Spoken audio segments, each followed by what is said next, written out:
Hi, T. Carlson here, and when it comes to classic rock, very few bands are bigger than the Eagles. One of the best-selling classic rock bands of all time, and one that continues to get played on the radio to this day all over the world. You can't get away from the Eagles, but that's not necessarily a bad thing. Their original greatest hits compilation is actually one of the best-selling albums of all time. But today we're going to be looking at a comprehensive box set spanning the band's discography.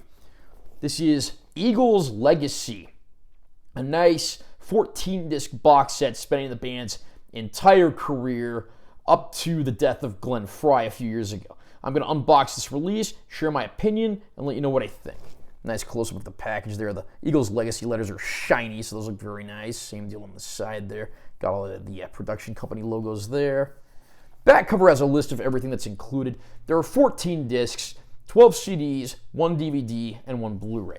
Here's the spines of the individual cases for the discs, and this slides out. There's a look inside the box without that in there. So there's the spines of the individual sets. This is just plain black all around, although I did put the hype sticker from the shrink wrap on the bottom there that just describes what's in the set. So let's take a look at what we have here. First of all, we actually have a hardbound booklet. That looks very nice. And this has some pretty cool photographs and essays. As usual, I'm not going to go through every single thing in here, but there is some nice stuff to be had here. I'm not sure if these are unreleased photographs or if these are just taken from various pre-existing sources, but either way, what's in here is actually very cool, and I think any fan of the Eagles will like what they see. This page even has some artwork from several of their single releases back in the day. And then in the back we have, a track list and a list of all the albums. And now we get into the actual releases themselves. Here's the cover of the part that has the studio albums. Eagles Legacy, the studio albums. Got the bird head there like they had on the greatest hits compilation. Now, before I get into this, I gotta address one of my biggest complaints about this set. It does not include artwork for the albums. The Eagles are one of the biggest bands of all time, and their albums are quintessential classics. How you could not include the artwork for the albums, I have no idea, but that's a major snafu there that needs to be addressed. Now, the discs are in these sleeves in this book. Like, for instance, here's the first album. Every disc looks exactly the same aside from what's written on them, so I'm not going to take out every single disc, but you can get an idea of what I mean here. So that, of course, is the first album, simply called Eagles. There's the track list there. This one, of course, gave us the hits Take It Easy, Witchy Woman, Peaceful Easy Feeling. Yeah, Jackson Browne actually gets several songwriting credits on this one, and that one was produced by Glenn Johns. Next up, we have Desperado, the band's second album. This one's best known for its title track and Tequila Sunrise, both of which still get plenty of radio play to this day. That was the second and last one produced by Glenn Johns, and that was the last album that featured the original lineup of Don Henley, Glenn Frey, Bernie Leadon, and Randy Meisner. On the border, they were joined by guitarist Don Felder, and here's the track list for On the Border. This is the first album where they switched over to producer Bill Szymczyk. Really hope I'm pronouncing that name correctly. And some of the hits on this album include Already Gone, James Dean, The Best of My Love, and then you get underrated fare like the title track and Midnight Flyer, which is a country rocker that would have been at home on those first two records. Then we have the fourth studio album, One of These Nights.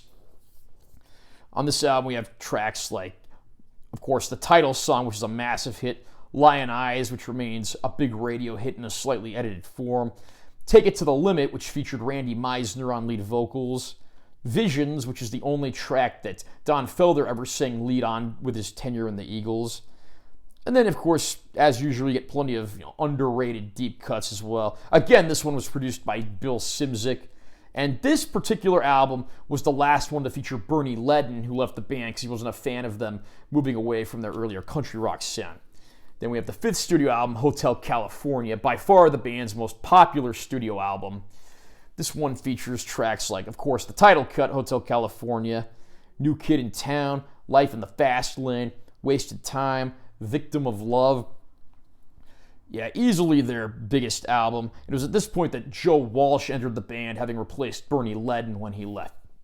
And at this point, Randy Meisner left the band and was replaced by Timothy B. Schmidt. Schmidt had also replaced Meisner in the band Poco many years earlier. The sixth and final original Eagles album, which came out in 1979, was The Long Run. This album featured the title cut, which was a massive hit, I Can't Tell You Why, which featured Schmidt on lead vocals, In the City, which featured Joe Walsh on lead vocals, that being a re-recording of a soloist song he originally did for the 1979 movie The Warriors. Then you have other tracks like Heartache Tonight, co-written and featuring vocal work from Bob Seger, Those Shoes, and as usual, the typical assortment of some underrated deep cuts as well. That was the final studio album before the band eventually got back together. And then we have Long Road Out of Eden, which was the reunion studio album the band did. This actually takes up 2 CDs because it's a pretty substantial effort. And of course, it's nice to see the band back in the fray doing what they do best. Long Road Out of Eden would be the final studio album prior to the death of Glenn Frey a few years back. And then the second set here is Eagles Legacy, Live, and Bonus. One thing I do want to add, the cardboard that's used on here is actually very sturdy. This isn't just like a cheap job. They did a pretty good, substantial effort with that. First release in here is the 1980s Eagles Live album. We then have Hell Freezes Over. This particular album was a reunion live album they did in 1994. It also included 4 new studio tracks: Get Over It, Love Will Keep Us Alive, The Girl From Yesterday, and Learn to Be Still. And then, of course, we get plenty of the band's classics done up live to an enthusiastic audience. We then get a CD of the Millennium Concert, so plenty of live Eagles content in here, so that's great for fans. One of the real treats we get in here is a singles and B-sides disc. This has a lot of the single edits of tracks that I'm not sure have ever been put on an album before, except maybe some of the greatest hits. It also has a very rare early B-side called Get You in the Mood, which was done during the sessions of their first album. It has the 2 tracks from the holiday single that were never on an album, Please Come Home for Christmas and Funky New Year. And then it has the new song, Hole in the World, that the band recorded as sort of a tribute following the 9/11 attacks. Seems like every band was doing something like that at the time, and rightfully so. The next disc is the DVD release of Hell Freezes Over. This has some tracks that were not on the CD version. It also has live versions of the newly recorded studio tracks that were on the CD version. Now that's just a DVD of a concert recorded in the 90s, so it's not going to be in widescreen or looking fancy, but I'm grateful to have that here. And then the final disc is the Farewell Tour Live from Melbourne Blu-ray disc. And this has a massive 30-song set list, so if that truly was meant to be the farewell, they definitely went out on top with that. Now, unfortunately, there is one massive omission that I do need to talk about here. The set does not include the History of the Eagles documentary. That was released on Blu-ray maybe about 10 years ago. That's a 3-disc set that includes a Blu-ray of everything they did prior to breaking up, a Blu-ray of everything they did, after breaking up as far as their history goes and getting back together, and then there's a 3rd disc that's actually a live Blu-ray of a performance from the Hotel California tour. How they could omit that from this set, I have no idea, but I do have to knock a few points off for that one. I will say this, though. If you want a comprehensive Eagles collection, pretty much everything is in here. It's certainly not the first collection of all the Eagles albums, and I can pretty much guarantee you it won't be the last. It is a well-put-together set that, again, does have 12 CDs, 1 Blu-ray, 1 DVD. But again, it doesn't have the album art, which is really weird. And then, of course, it's missing the History of the Eagles documentary, and that's a huge disappointment. Still, I would have to say the good outweighs the bad. The price is a little steep. This usually goes for over $100. But I do have to say, if you are a fan of the Eagles and you want everything in one comprehensive package that has just about everything, this is worth getting. Are you a fan of the Eagles, and have you picked up this collection yet? What do you think?